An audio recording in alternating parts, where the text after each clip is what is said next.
My fiancée wanted to try dating bad boys before our wedding, so I gave her exactly what she wanted. So my fiancée Cara and I have been together for 3 years. Got engaged 8 months ago. Wedding was set for September 18th. Had the venue booked, deposits down, honeymoon plan to Costa Rica. The whole 9 yards. Quick background, I'm a civil engineer in Seattle. I make decent money, around $82K. Drive a 2014 Honda Accord. Got a $401K, 2-bedroom condo I'm paying off. I'm what you'd call stable. Boring, maybe. I like hiking on weekends, board games with friends, cooking dinner at home. I pay my bills on time. No debt except the mortgage. Your standard nice guy, I guess. Cara works as a social media manager for a clean beauty brand. Makes around $65K. She's really into the whole Instagram aesthetic thing, always taking photos, knows every trending sound on TikTok. We always got along great. Different interests, but we made it work. About 6 months ago, she switched jobs to a trendier beauty company. That's when things started changing. She made new work friends. 3 women specifically. Leela single, into guys with tattoos and band drama. Jordan divorced, constantly dating bartenders and DJs. And Amber, micro-influencer type, lives for content. These women started calling me golden retriever energy and too wholesome. They tell Cara stories about their bad boy exes with tattoos, drug dealers with fast money, club drama. I'd overhear them on speakerphone. Your man is husband material, but like, is he fun? Cara started comparing me to their stories. You just come home, we eat dinner, watch Netflix and go to bed. Leela says that's the energy of a 45-year-old man. Then the wedding planning got weird. She wanted to upgrade our venue to $20K downtown rooftop. We'd budgeted for a converted warehouse at $9K. I'd already put down $4,000 deposit from my own account. She decided Costa Rica was too basic and wanted Maldives instead for the Instagram aesthetic. Our honeymoon was already costing me $7,800, which I'd paid in full plus $500 for travel insurance. Maldives would have been another $15K minimum. I told her straight up, I'm an engineer, not a crypto CEO. We have a budget. Her response, Jordan says men with ambition find a way. This went on for weeks. More comments about how I was too safe, too predictable, no edge. How her friends' exes were exciting even if they were toxic. Meanwhile, I'm handling all the wedding logistics because she said, planning stresses me out, you're better at logistics. So I'm managing the vendor calls, the spreadsheets, the contracts, the timelines. Basically running this wedding like a project at work. Then came last Friday night. I'd made tacos. She was scrolling TikTok while eating. I finally asked, you've been passive-aggressive for weeks. What's actually going on? She put down her phone, took a breath, and said, my friends say you're too nice, too safe, you don't have any edge. I waited for her to continue. The thing is, I've never dated a dangerous guy, never experienced that bad boy thing, and I'm worried if I marry you, I'll always wonder what I missed. I set down my beer. What are you saying? I think I need a break before the wedding. I want to date a bad boy for a while, see what it feels like. Then I'll know for sure if you're the one. I just stared at her. You want to date other people 2 months before our wedding? Not date other people, just explore, experience something different, then I'll come back and we can still get married. The wedding's already planned. I sat there for a long minute, then I said real calm, okay, I get it. She actually smiled and hugged me. I knew you'd understand, this is why I love you, you're so mature about everything. That night she packed a bag and went to stay at Leela's place, said she needed space to figure things out. The next morning I opened my laptop, pulled up our wedding spreadsheet, started going through every contract, checking cancellation policies. Then I picked up my phone and made the first call. Hi, this is Jason Miller. I'd like to cancel our booking for September 18th. After I hung up, I looked at the rest of the list. Catering. Flowers, DJ, photographer, honeymoon. Cara wanted a bad boy. She was about to find out what that actually looks like. Update 1 posted 3 days later. Let me fill you in on what's happened since I posted. So yeah, that phone call at the end of my last post. That was to our wedding venue. Turns out their cancellation policy is pretty straightforward. Cancel more than 60 days out, you lose your deposit but don't owe the balance. I kissed $4,000 goodbye. That was all my money, by the way, my savings, but you know what? $4,000 to not marry someone who wanted to test drive other guys 2 months before our wedding, that's cheap. Let me break down what I did over the next 2 days. The venue called, canceled, lost the $4,000 deposit. The coordinator actually paused and said, "Oh, I'm sorry to hear that." I just said, "Yeah, me too. Thanks for everything." Catering, they had a $2,000 deposit split between us. Called them, explained we needed to cancel. Lost the deposit but no additional charges. I figure I'm out $1,000 there. Kara's out $1,000. I didn't mention it to her. Considered it a sunk cost. Flowers and decor. $1,000 deposit, but it was technically under Kara's name since she'd been the main contact. I emailed them with bank records showing I transferred $500 to Kara specifically for this deposit. Asked for my portion back. They agreed to refund my $500, but Kara's $500 would stay as store credit. If she didn't use it for our wedding date, she'd lose it. That's her problem now. DJ, I'd already paid the full $1,500. Guy's policy was no refunds within 90 days of the event. Whatever. Photography, videography, here's where I got ahead of things. I called Kara's dad before doing anything else. Told him the whole story straight up.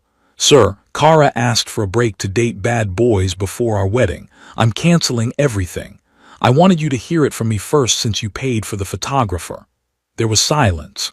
Then, my daughter said what? She said I'm too nice and she needs to experience dangerous guys before settling down.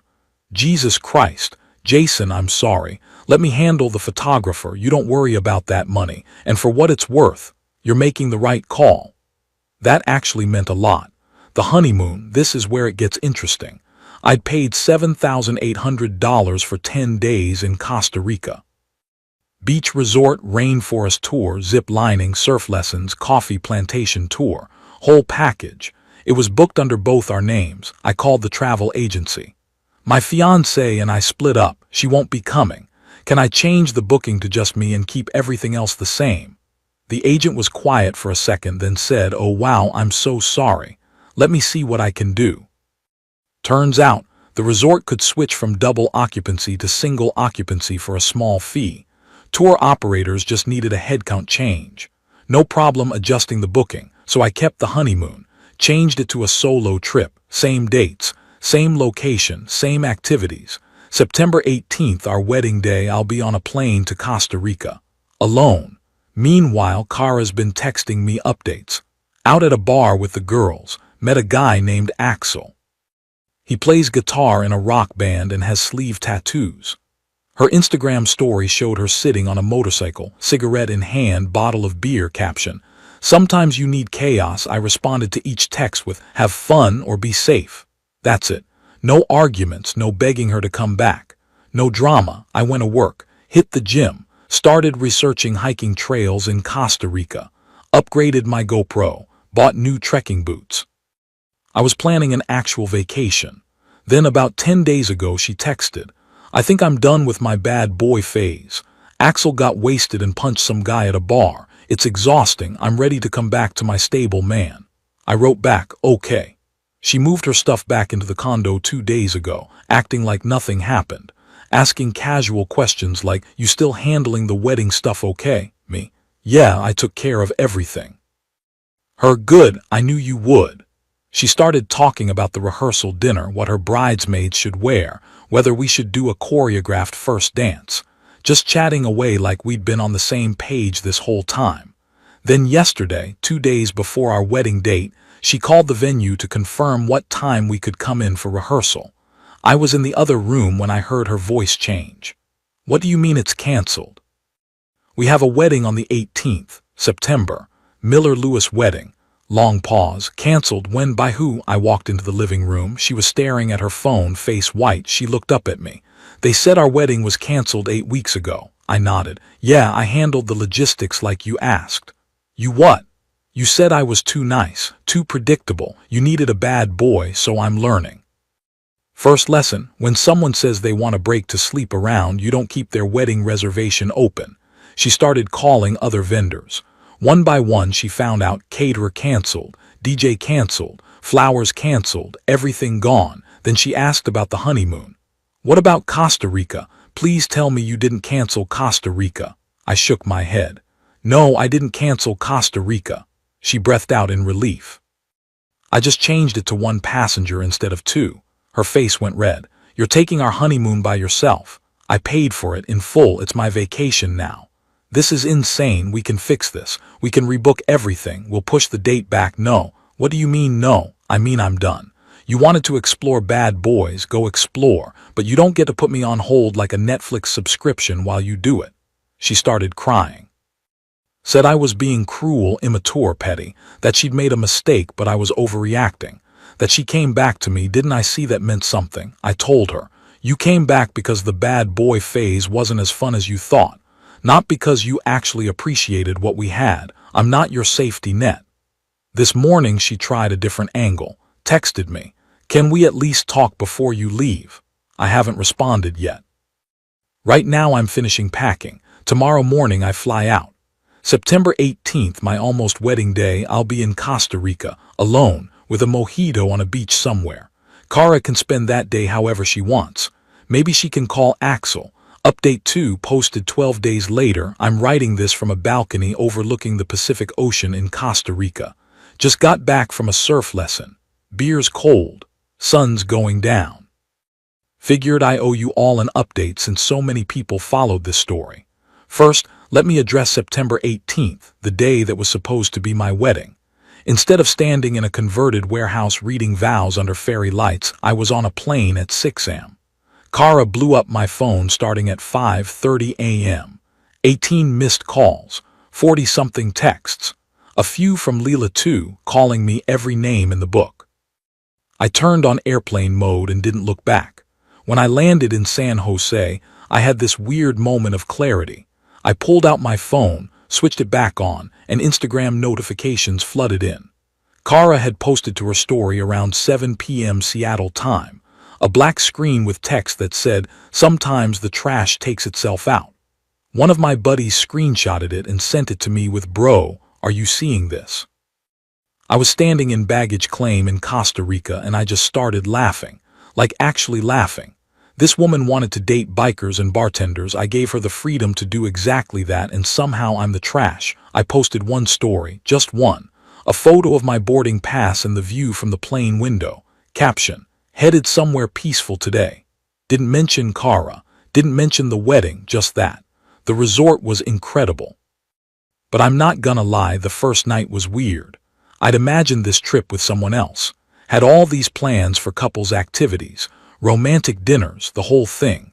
But then I thought, screw it, I'm here, might as well do everything anyway. So I did, zip lining through the rainforest canopy, waterfall hike where I jumped off a 25-foot cliff into a natural pool, coffee plantation tour where I learned way too much about bean fermentation, surf lessons where I ate shit about 40 times before finally standing up on a board.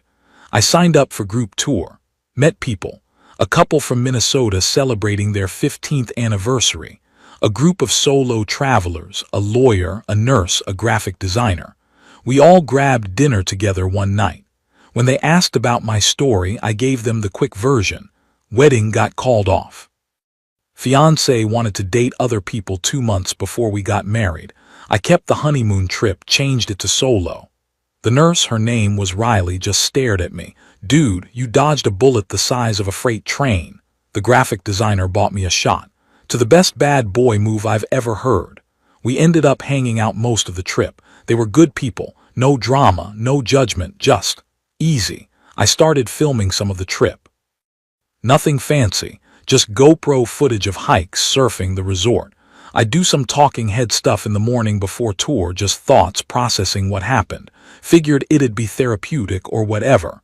Riley told me, "You should make a video out of this." I took my honeymoon alone after my fiancé wanted to try bad boys. That's a story people need to hear. I'm thinking about it. Meanwhile, back in Seattle, things apparently went off the rails. My buddy Mike texted me, "Dude, Axel got arrested, DUI and assault. It's all over Kara's friend group." Then he sent me a screenshot of a group chat I'm no longer in, but someone leaked to him. It was Kara's coworkers, Leela. Can you believe Jason canceled everything? So petty. But then someone else chimed in. Is it petty, or is it just real? You can't ask someone to pause a $30K wedding while you date other people. He didn't do anything to her. He just stopped funding his own humiliation. Apparently there's been a split in her friend group. Some people think I'm an asshole. Others think I saved myself from a disaster. Kara posted another story the other day. Turns out toxicity isn't as fun as it looks. No mention of me. No apology. Just vague posting about bad boys not being worth it. I spent 3 years proving I was stable, reliable, dependable, a good partner. And the moment she got bored, she decided that being good was actually a character flaw, that I needed to be more dangerous, more chaotic, more toxic to be interesting. But here's the thing. I'm not boring. I just don't create unnecessary drama. I like my life. I like hiking and cooking and knowing my bills are paid. I like being someone people can count on. And if that makes me a golden retriever, then screw it. Golden retrievers are loyal, loving, and actually show up when you need them. I'll take that over being a bad boy who ends up in county jail any day. I've got 2 more days here before I fly back. Not gonna lie, I'm dreading going home, dealing with questions, seeing mutual friends, eventually running into Kara somewhere. But I also feel lighter. Is that weird? Like I cut off something that was slowly poisoning me and didn't even realize how sick I'd been until it was gone. Anyway, sunset's almost done. I'm gonna finish this beer and then hit the resort restaurant. They do this grilled fish thing that's incredible. Final update posted 6 weeks later. A lot has happened since my last post. Figured I owed everyone a proper conclusion. First, I'm back in Seattle, settled back into real life.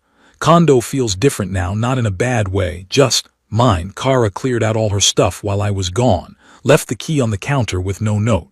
The weekend I got back, she texted asking to meet at a coffee shop to talk one last time. I almost ignored it, but then I figured I might as well close this chapter properly. We met at this place in Capitol Hill on a Tuesday afternoon. She showed up looking rough, like she'd been crying a lot. She started with, I made a huge mistake. I didn't say anything, just waited. Leela and Jordan, they were toxic influences. They made me think stability was boring, that you being reliable meant you weren't exciting, but I was wrong. Still didn't respond. Axel's in jail, by the way, DUI and assault charges. She shook her head. He's exactly what you'd expect, and I feel like an idiot. I took a sip of my coffee. Okay. That's it. Okay. What do you want me to say, Kara? I don't know, that you'll give me another chance. We don't have to get married right away. We can just start over, go back to how we were. I set down my cup. You know what? I'm gonna say this once, then we're done. Telling your fiancé, 2 months before the wedding, that he's too boring and you need to go sleep around with bikers and bartenders to make sure you're not missing out, then expecting him to keep a $30,000 wedding on hold while you do it, was freaking cruel. Her face went red. I didn't ask you to cancel everything. You asked me to wait. Like I was some subscription service you could pause and restart whenever it was convenient for you. Like I didn't have feelings or self-respect. You wanted me to smile and say, sure honey, go explore your options, I'll be here when you're done. I came back, didn't I? That should count for something. You came back because it didn't work out, not because you realized what you had. There's a difference. She started crying. I know I hurt you, I'm sorry, but canceling our wedding without telling me, taking the honeymoon alone. That was vindictive. No, it was self-preservation. I didn't cancel your wedding. I canceled a wedding that you clearly didn't want to be fully committed to. And yeah, I took the honeymoon, because I paid for it and I decided I'd rather spend 10 days in Costa Rica than sitting at home wondering if my fiancé was done sampling the bad boy menu. She wiped her eyes. So that's it. We're really done. We were done the second you asked for a break. I just made it official. She sat there quiet for a while. Then, I heard you might post a video about what happened. Maybe, haven't decided. Please don't, it would humiliate me. I'm not trying to humiliate you, but it's my story too. We didn't talk much after that. She left first. I finished my coffee and walked back to my car. Here's what I didn't tell her. I'd already started editing the video. It took me about 3 weeks to put together. Footage from Costa Rica, voiceover explaining the whole situation, no names, no faces, just the story. I kept it focused on my perspective, what I learned, how it felt to take that trip alone. Posted it to YouTube 2 weeks ago with the title, "I took my honeymoon alone after my fiancé wanted a bad boy break." It's sitting at about 340,000 views right now. Not viral by YouTube standards, but way more response than I expected. Comments section is wild. Half are people sharing similar stories about being called too nice or too boring by partners who wanted drama. Lots of women commenting stuff like, "As a woman, she was absolutely wrong and stability is sexy, WTF." Few days after the video posted, Kara's dad called me. We'd stayed in touch a little bit since everything went down. "Saw your video," he said. "Didn't mention names, but I knew it was you obviously." "Yeah, sorry if don't apologize, you told the truth. My wife and I, we're still embarrassed about what Kara did. If you ever want to come by for dinner as a friend, you're always welcome." That meant something. Work's been good, but I've kept up the video thing as a side hobby. Nothing serious, just occasional travel vlogs when I do weekend trips. Hiking, camping, that kind of thing. Turns out talking to a camera is therapeutic. About 3 weeks ago, I joined a book club. One of my buddies dragged me to it. Small group meets at a local bookshop once a month. That's where I met Maya. She's 30, part-time librarian and part-time freelance editor. Drives an old Subaru, wears glasses she's constantly pushing up her nose, brings highlighters and sticky notes to book club like she's defending a dissertation. After the third meeting, a few of us went to get drinks. We ended up talking for 2 hours after everyone else left. She's funny, sarcastic, thinks the best date activity is used bookstores and Thai food. At one point she mentioned her ex was exhausting, always needed to be the center of attention, constant drama, everything was life or death urgent. "I'm done with that," she said. "Give me boring and stable any day." I laughed. "Funny you say that, my ex said I was too boring." "What the hell does that mean?" So I told her the short version, the break request, the canceled wedding, the solo honeymoon. She just stared at me. "Then you're not too boring, you just have standards." That's a generous interpretation. "No, I'm serious. Boring would be staying with someone who treated you like a backup plan. What you did, that actually took guts," she grinned. "And honestly, solo honeymoon sounds way more badass than marrying the wrong person." We've been on 4 dates since then. Dinner, coffee. Last weekend we drove out to the coast, walked on the beach, got fish and chips from some sketchy-looking shack that turned out to be incredible. It's early. I'm not in a rush, but it feels easy in a way nothing with Kara ever did. Last night a group of buddies came over for poker night. We were a few beers deep when Jake brought it up. "So, real talk, you ever regret any of it?" I thought about it. Not even a little bit. "Not even the money you lost on deposits?" "Nope, cheaper than a divorce." Mike laughed. "Dude, not cuffing Kara was simultaneously the most bad boy move and the best decision you've ever made." I raised my beer. "She wanted a bad boy. I gave her one exactly once. Turns out, the only time I played the villain in my own life was the most decent thing I ever did for myself." Jake clinked his bottle against mine. "To being boring." To being boring. So that's where I'm at. New hobbies. New person I'm getting to know who thinks golden retriever energy is a compliment, not an insult. Kara posted something last week, a quote on Instagram about learning painful lessons and growth. Comments are turned off. Leela and Jordan unfollowed me months ago. Don't know what they're up to. Don't care. I'm doing good. Actually good. Not I'm fine, good where you're lying to yourself. Actually content. Thanks, Reddit. You guys were right all along.